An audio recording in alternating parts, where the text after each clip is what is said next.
So the first piece of archaeology, and these cars are always about the archaeology and the history and all that, was that there was not a door data plate with the car.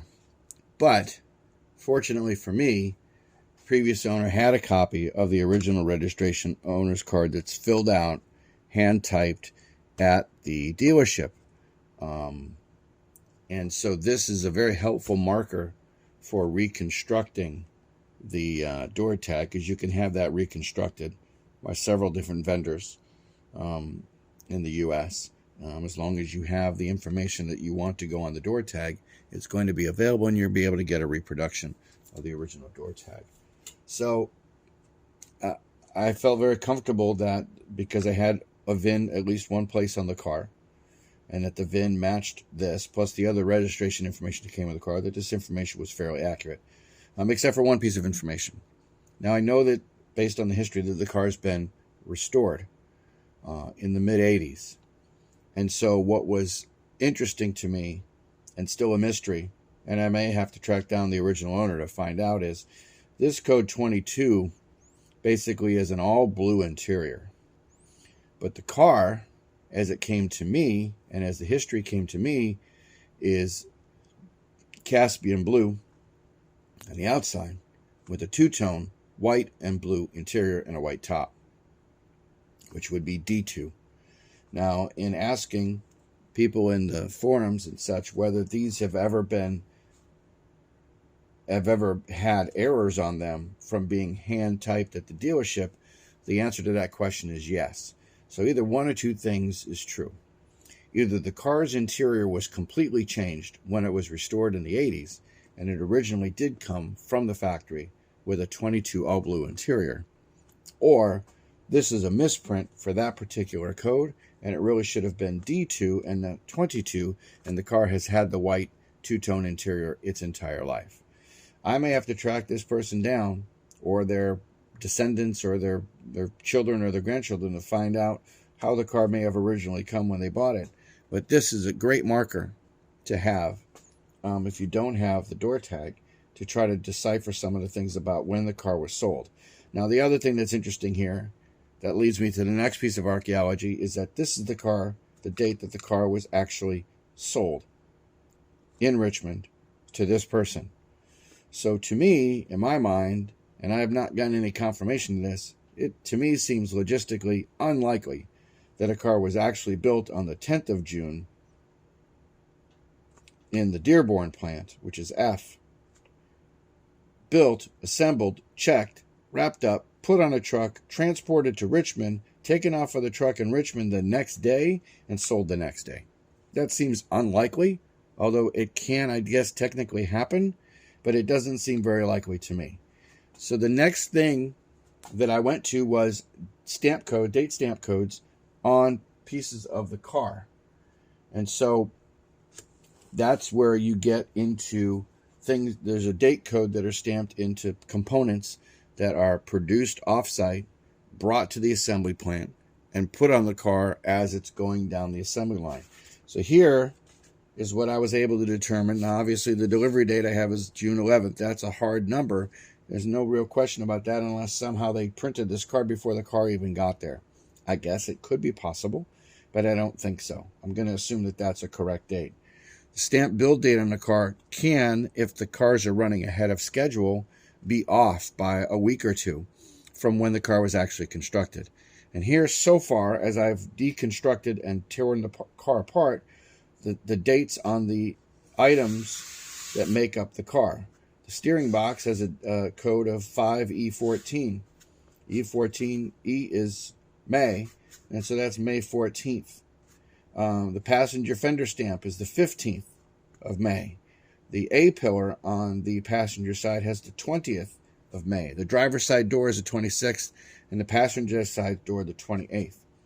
So the last date I have so far of a component that went into this car is the 28th of May. So unless I see more dates between the 28th of May and the 10th of June, somewhere in here is where the car was actually assembled, completed, and then shipped to Richmond.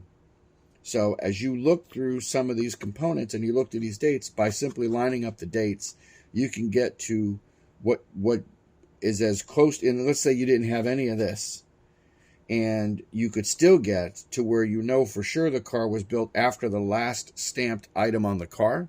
And there's date stamps all over the car. So you could get to within 7 days, in my opinion, within 7 or 8 days of the actual build date of the car, just by looking for the last date as you find them out of the car.